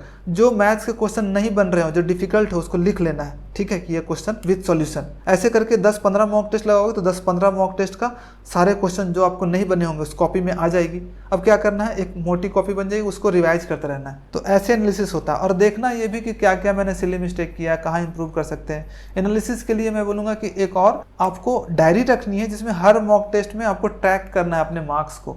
आपने टारगेट तो अपना बनाए ही कि कितना मार्क्स लाने हैं मुझे, 160 प्लस आपको टारगेट बनाना है। और सब्जेक्ट वाइज भी आपको टारगेट बना लेना है कि मैथ में मुझे इतने लाने हैं, इंग्लिश में मुझे इतने लाने हैं, रीजनिंग में इतने लाने हैं, जीके में इतने लाने हैं। डायरी में हर दिन लिखना कि आपका कितना मार्क्स आया, आपका टारगेट कितना है और कैसे इसको इंप्रूव कर सकते हैं। फीडबैक भी लिखना और ये ट्रैक करते रहना हर मॉक में, mock number 1, mock number 2, mock number 3, ऐसे करके देखना। धीरे धीरे करके आपका मार्क्स इंप्रूव होगा, फ्लक्चुएट होगा ऊपर नीचे, लेकिन एट द एंड आपका मार्क्स इंप्रूव ही होगा। ठीक है, अब हम चलते हैं डोंट डू दिस मिस्टेक। अब बहुत सारे लोग तो बता देते हैं कि क्या करना चाहिए, क्या नहीं करना चाहिए, वो भी बहुत ज़्यादा इंपॉर्टेंट है। ठीक है, बहुत इंपॉर्टेंट। सबसे पहला काम आपको जो नहीं करना है वो है कि मल्टीपल एग्जाम का प्रिपरेशन नहीं करना है। बहुत सारे लोग ना एग्जाम का जो होता है ना, जॉब लेने के चक्कर में ना मल्टीपल एग्जाम का प्रिपरेशन करते हैं, बैंक का, रेलवे का, सब कुछ जो भी एग्जाम आता है सब दे देते हैं और सबकी जो एग्जाम नज़दीक आता है उसका तैयारी करने लगते हैं। आपको ऐसा नहीं करना है, सिर्फ एक एग्जाम पे फोकस करना है। एक एग्जाम की तैयारी आपको अच्छी से हो जाएगी ना तो देखना कि फिर अदर एग्जाम भी आपका एग्जाम क्रैक होने लगेगा। तो एक एग्जाम पे फोकस करना है। हाँ, उससे रिलेटेड एग्जाम कर सकते हो, जैसे एसएससी सीजीएल है तो सीएचएसएल एग्जाम फॉर्म भरो, सीपीओ का फॉर्म भरो, एमटीएस का फॉर्म भरो, लेकिन आपको इसके लिए अलग से तैयारी नहीं करनी है। बस जब एग्जाम आए जा करके पेपर दे देना है। अगर आपको बैंक भी देने का मन कर रहा है, फॉर्म भरने का मन करता है, फॉर्म भर दो, लेकिन आप तैयारी करो सीजीएल कहीं, जब एग्जाम दिन आए एग्जाम जा करके दे दो। अब आपको लग रहा है कि नहीं एग्जाम देने से मेरा थोड़ा सा नुकसान है, बहुत दूर जाना पड़ेगा, 1-2 दिन वेस्ट हो जाएगा, तो एग्जाम भी स्किप कर दो। ठीक है, एक एग्जाम पे फोकस करो तभी होगा। बहुत सारे लोगों को देखा है कि मल्टीपल एग्जाम के चक्कर में उन्होंने अपना पूरा बर्बाद कर लिया, पूरा प्रिपरेशन। मान लो उनका स्टेट का एग्जाम आ गया, 4 महीने बाद उनका सीजीएल का एग्जाम है, 2 महीने के बाद स्टेट, 2 महीने के बाद स्टेट है, तो वो चले जाते हैं, सोचते हैं कि 2 महीने तक मैं स्टेट का तैयारी कर लेता हूँ, फिर जो लास्ट का 2 महीना बचेगा उसमें मैं अपना सीजीएल कर लूंगा। वैसे में बहुत लोगों का जीवन बर्बाद होगा। ठीक है, 5 साल का तैयारी ही करते रहते हैं। ऐसा नहीं करना है, एक एग्जाम पे फोकस करना है, एक एग्जाम निकल जाएगा फिर अदर एग्जाम निकलने लगे। मेनी बुक्स और टीचर्स, बहुत सारे टीचर्स को नहीं बदलना है कि अलग अलग टीचर, एक टीचर को अच्छा लग गया उस पर विश्वास करना है। टीचर बहुत सारे एक्सपीरियंस के साथ रहता है, उसको पता रहता है क्या पढ़ाना है क्या नहीं पढ़ाना होता है। तो आपको टीचर पे भरोसा रखना है 100% और जो भी पढ़ाते हैं दिल से पढ़ना है और कम से कम बुक रखना है। सारे सब्जेक्ट में 1 से 2 ही बुक रखना है। ठीक है, उससे ज़्यादा नहीं रखना है। बहुत सारे लोग रिवीजन को अवॉइड करते हैं, इसको नहीं करना है। ये मिस्टेक नहीं करना है कि रिवीजन को अवॉइड करें, रिवीजन आपको करना है। मॉक टेस्ट को अवॉइड करते हैं बहुत सारे लोग कि नहीं अभी तो सिलेबस कंप्लीट नहीं, अभी तो पूरा कंप्लीट हो जाएगा तब मॉक टेस्ट लगाना शुरू कर देंगे, तो ये भी मत करना। आपको मॉक टेस्ट रेगुलर लगाते जाना, जैसे मैंने आपको बताया है यहाँ पे शेड्यूल, उसी के हिसाब से आपको, और 150 मॉक टेस्ट का टारगेट करना है। इनकंसिस्टेंसी, 4-5 दिन बहुत पढ़ाई की है, बहुत अच्छे से पढ़ाई की है, उसके बाद गैप करने लगते हैं, तो आपको ये भी नहीं करना। इनकंसिस्टेंट नहीं होना है, हर दिन पढ़ना है। किसी दिन पढ़ने का आपको मन नहीं करेगा, मुझे पता है कि मूड होता है, कभी कभी पढ़ने का मन नहीं करता, कोई बात नहीं, उस दिन सिर्फ रिवीजन कर लिए। ठीक है, किसी दिन सिर्फ मॉक लगा लिए, कभी पढ़ने का मन नहीं कर रहा, लेकिन आपको पढ़ना पड़ेगा। सोचना कि अगर मुझे 80,000 रुपये सैलरी चाहिए तो मुझे पढ़ना पड़ेगा। ठीक है, मुझे सेक्रीफाइस करना पड़ेगा, ना चाहते हुए भी करना पड़ेगा। ये सब चीज़ें ना भी जो सिलेक्टेड स्टूडेंट होते हैं उनको मन नहीं करता ये सब चीज़ें करने का, लेकिन वो फिर भी जानबूझ के ये सब चीज़ें करते हैं। ठीक है, क्योंकि उनको पता होता है किसी से सिलेक्शन मिलेगा। चेंजिंग स्ट्रेटजी एवरी टाइम, हर बार अपनी स्ट्रेटजी को चेंज करते हैं। जो मैंने स्ट्रेटजी बता दिया उसी को बस फॉलो करो, एक सिंपल सा कि पहले सिलेबस कंप्लीट करना है, साथ साथ रिवीजन करना है, प्रीवियस ईयर क्वेश्चन लगाने और मॉक टेस्ट लगाते रहना। बस यही स्ट्रेटजी को बस इंप्रूव करते रहो, अपने आप धीरे धीरे करके मार्क्स इंप्रूव होगा, आपको रास्ता पता चलते जाएगा। ठीक है, तो ये करना। अब हम कुछ चीज़ें मैं बताता हूँ, मैं मेरा पर्सनल एक्सपीरियंस में आपके साथ कुछ शेयर करना चाहता हूँ। जब मैं अपने प्रिपरेशन कर रहा था तो मेरे साथ क्या क्या चीज़ें हुई थी और क्या क्या चीज़ें मैंने फेस किया था, वो चीज़ें मैं बता दूं, ताकि आपको भी ये सब चीज़ें जब आए ना तो आपको लगेगा अरे सर ने बताया था, तो ये सब चीज़ें होती है। तो देखो, सबसे पहले तो मैं ये बताऊंगा कि जो जर्नी है ना वो ईजी नहीं होगा। ठीक है, अभी थोड़ा सा मेरे साथ स्टे करो। जितने लोग यहाँ तक पहुँच गए, मतलब आपको दिल से चाहते हो कि आप एग्जाम निकालना, तो थोड़ा सा लास्ट तक जाओ, अभी और भी अच्छी अच्छी चीज़ें आपके लिए है। ठीक है, तो सबसे पहले तो ये है कि जर्नी इजी नहीं होगा। अगर आप एक जा रहे हो, एक अननोन जगह जा रहे हो, एक अच्छी चीज़ अचीव करनी है, तो रास्ता डिफिकल्ट होगा, लेकिन ये रास्ता ना मतलब वर्थ इट होता है। जब आप अचीव कर लोगे ना ये सब चीज़ें, जब ऑफिसर बन जाओगे, यहाँ पे आप कुछ नहीं हो, जीरो हो, जीरो से लेकर के अगर आपको ऑफिसर बनना है तो रास्ते में आपको फियर मिलेगा, डर मिलेगा, आपको लगेगा सिलेक्शन होगा कि नहीं होगा, फ्रस्ट्रेशन मिलेगा, गिव अप मिलेगा, लोगों के ताने मिलेंगे, फेलियर आपको झेलना पड़ेगा, डिमोटिवेशन होगा, आपके मार्क्स मॉक में मार्क्स कम आएंगे, लेकिन फिर भी आपको इसी रास्ते पर चलते रहना, आगे बढ़ते रहना, आपको झुकना नहीं है। तो ये चीज़ें होगी। ऑफिसर जब तक ना बन जाए तब तक आगे बढ़ते रहना है, गिव अप नहीं करना। ठीक है, तो ये सब चीज़ें एकदम नॉर्मल है और यही सब चीज़ें आपको जीरो से लेकर के ऑफिसर बनाता है। ये सब क्वालिटी डेवलप करता है। जब आप फियर से लड़ते हो तो आप फियरलेस बनते हो, जब आप फ्रस्ट्रेशन से लड़ते हो तो आप कॉन्फिडेंट बनते हो, जब डीमोटिवेशन से मोटिवेटेड पर्सन बनते हो, एक लीडर बनते हो। तो ये सब चीज़ें आपको इंप्रूव करता है, आपकी पर्सनालिटी को इंप्रूव करता है। ठीक है, और आप ऑफिसर बनने के लायक बनते हो। एक चीज़ और है, माय पर्सनल एक्सपीरियंस, कि सिर्फ आप पढ़ करके ना इस एग्जाम को जल्दी से नहीं निकाल सकते, आपको मेंटली स्ट्रांग होना पड़ेगा। ये सब चीज़ों को झेलने के लिए मेंटली आपको स्ट्रांग होना पड़ेगा, और इसको स्ट्रांग करने के लिए जो मेरा हेल्प किया था वो था मेडिटेशन एंड विजुअलाइजेशन और पॉजिटिव अफर्मेशन। मैं मेडिटेशन हमेशा किया करता था, हर दिन, लगभग हर दिन मैं नहीं बोलूँगा एकदम कंटिन्यूस डेली था, लेकिन मोस्ट ऑफ द टाइम हर दिन सुबह मैं आधे घंटे मेडिटेशन करता था और विजुअलाइजेशन साथ में करता था। ये मुझे बहुत काम, रिलैक्स, अपने गोल के लिए फोकस रखता था, ठीक है, और मैं ज़्यादा फ्रस्ट्रेटेड नहीं फील करता था। ये कैसे करना है इसका मैंने वीडियो भी बना दिया, उसका लिंक डिस्क्रिप्शन मिल जाएगा आपको, वहाँ से देख सकते हो। प्लस एक पॉजिटिव अफर्मेशन मैंने बना लिया था जिसको मैं हमेशा रिपीट करता रहता था, जो कि मुझे मोटिवेट करता था। डिमोटिवेटेड बहुत बार डिमोटिवेट होता था, लेकिन I am assistant section officer, ठीक है, I am assistant section officer, I am working hard for it, मैं इसके लिए हार्ड वर्क कर रहा हूँ। आई विल डू इट, यहाँ पे था I will do it for my parents, लेकिन आप चेंज कर सकते हो कि I am doing it for my parents, मैं अपने पेरेंट्स के लिए कर रहा हूँ, ठीक है, या फिर I will do it for my parents भी कर सकते हो। आई एम जो भी आपका गोल है वो, I am working hard for it, I will do it for जिसके लिए भी करना चाहते हो, जिस कारण के लिए करना चाहते हो, 3 वर्ड्स आपको याद करना, इसको रिपीट करते रहना आपको बार बार, यहाँ से आपको मोटिवेशन मिलेगा, ठीक है। मेडिटेशन के लिए मैंने बोल दिया कि आप मेरा वीडियो देख सकते हो, हर दिन देखोगे, कुछ दिन 2-3 बार देखोगे, सीख जाओगे, खुद से भी कर सकते हो मेडिटेशन, ठीक है, कैसे करना उसका लिंक आपको डिस्क्रिप्शन में मिल जाएगा। मोटिवेशनल बुक्स, मेरे टेबल पे ना हमेशा 1-2 मोटिवेशनल बुक अभी भी रखा हुआ है, मैंने हटा करके रख दिया उधर, वीडियो शूट कर रहा था तो मोटिवेशनल बुक्स होता था, कभी बीच में मन ना कर रहा है तो पढ़ लिया। जैसे कि कौन कौन से बुक मैंने पढ़ा था अपने प्रिपरेशन के टाइम पे, थिंक एंड ग्रो रिच एक पढ़ा था, बहुत अच्छी बुक है ये। आपको लगेगा कि इसमें रिच बनने से रिलेटेड कुछ है, तो रिच नहीं है, सक्सेसफुल लाइफ में कैसे बने, कैसे किसी भी गोल को अचीव किया जाता है वो बताया गया, think and grow rich. Power of subconscious mind मैंने पढ़ा था, द कंपाउंड इफेक्ट पढ़ा था। ये 3 बुक्स मैंने पढ़ा था जो कि मेरे लिए काफ़ी हेल्पफुल हुआ था, ठीक है। और गिव अवे में मैं ये बुक भी गिव अवे देने वाला हूँ, और कैसे दूंगा गिव अवे वो आगे आपको पता चलेगा, इसलिए धैर्य रखें, ठीक है। अब उसके बाद है कि प्रिपरेशन के टाइम पे आपको पेशेंट होना पड़ेगा, पेशेंट रहना पड़ेगा, धैर्य बनाए रखना पड़ेगा। जब आप प्रिपरेशन स्टार्ट करोगे ना तो आपका लेवल यहाँ पे है, 0 तो नहीं होता, 0 से ऊपर होता है, कुछ ना कुछ चीज़ें जानते हो, लेकिन आपको ना आपको कोई इंप्रूवमेंट नहीं दिखेगा। इसका जो इंप्रूवमेंट होता है ना, ऐसे बढ़ता है कर्व, मतलब 1 2 3 4 महीने तक आप पढ़ते रह रहे हो, सब कुछ सिलेबस कंप्लीट कर रहे हो, मॉक लगा रहे हो, मतलब जो चीज़ें मैंने बोला फॉलो कर रहे हो, फिर भी आप देखोगे कि 0 से लेकर के सिर्फ 1 ही बढ़े हो। मान लो आपको 10 तक जाना है तो आपको लगेगा यार 10 0 से 1 ही बढ़े हैं 4 महीने में। जब 5वें महीने 6ठे महीने जब कंसिस्टेंट पढ़ाई करते रहते हो ना कंसिस्टेंसी के साथ, तब यहाँ से आपका तेजी से इंप्रूवमेंट दिखता है। 7वें 8वें 9वें 10वें महीने जाते जाते आप यहाँ तक पहुँच जाते हो। तो याद रखना कि पहला स्टार्टिंग में ही आपको ये जो झेल लिया, पहला 4-5 महीने विदाउट डरे हुए, विदाउट फियरलेस, पेशेंस रख करके, समझो कि आगे बहुत अच्छा इंप्रूवमेंट है। और पहले ही लोग कुछ इंप्रूवमेंट नहीं दिखता, 1 महीने में 2 महीने में वो गिव अप कर देते, तो आपको नहीं करना, आपको पेशेंस रखना पड़ेगा। आपको आपने अब रास्ते पे चल दिया, जब कूद गए हो तो आपको कंप्लीट ही करना है, ऐसे सोच के चलना पड़ेगा, ठीक है। और एक चीज़ मैं बता देता हूँ कि जितने भी CGL 2025 के एस्पिरेंट्स हैं जो ज्वाइन करना चाहते हैं, मतलब एक डेडिकेटेड टेलीग्राम ग्रुप जिनको तैयारी करनी है, जिनको पता नहीं है कि कैसे तैयारी करनी है, क्या करना है, डेली का टास्क क्या होगा, तो इसके लिए मैं एक डेडिकेटेड टेलीग्राम ग्रुप बनाऊंगा, ठीक है। हमारी टीम है वो बनाएगी। उसमें क्या होगा, डेडिकेटेड टेलीग्राम ग्रुप होगा CGL 2025 एस्पिरेंट्स के लिए, ठीक है। डेली टारगेट उसमें दिया गया, प्लस वीडियो लिंक दिया जाएगा। हर दिन मैथ, इंग्लिश, रीजनिंग, जीके का टारगेट दिया जाएगा कि ये आपको कंप्लीट करना है, डे 1 में, डे 2 में ये कंप्लीट करना है। ये सब हर दिन का आपको टास्क दिया जाएगा। एक और डॉट डिस्कशन ग्रुप होगा जिसमें कि अगर आपको कोई क्वेश्चन नहीं आ रहा, मान लो टास्क दिया गया, उसमें कंप्लीट कर रहे हो वीडियो, उसका क्वेश्चन नहीं बना, तो आप डॉट ग्रुप में डाल सकते हो कि ये नहीं हो रहा, तो आपका एडमिन रिप्लाई कर दें। अगर आपका और भी कुछ डाउट है तो उसमें भी आपका डाउट को क्लियरेंस मिल जाएगा। उसमें इंपॉर्टेंट पीडीएफ्स हैं, जितने भी इंपॉर्टेंट पीडीएफ्स होते हैं, वो कैप्स का, कैलकुलेशन वगैरह का, जीके का, ये सब चीज़ें इंपॉर्टेंट पीडीएफ्स आपको उस ग्रुप में मिल जाएंगे। और वहाँ पे बहुत सारे एडमिन्स रहेंगे जो कि आपको बीच बीच में गाइड करते रहेंगे, और एक अच्छा माहौल रहेगा। सभी लोग एक ही चीज़ का तैयारी करते रहेंगे, आपस में आपको वहाँ पे लोग मिलेंगे जो कि सेम मेंटालिटी के होंगे, जिनका सबका सेम गोल होगा, तो वहाँ पे पढ़ने में आपको मज़ा होगा। तो ये ग्रुप बहुत जल्दी अनाउंस होने वाला है CGL 2025 के लिए, डेडिकेटेड टेलीग्राम ग्रुप। तो इसको ज्वाइन करने के लिए आपको सबसे पहले क्या करना होगा कि गोल्डन एसओ जो टेलीग्राम चैनल है उसमें आप ज्वाइन कर लो। इसी में अनाउंस किया जाएगा बहुत जल्दी, कुछ दिनों में ही, ठीक है।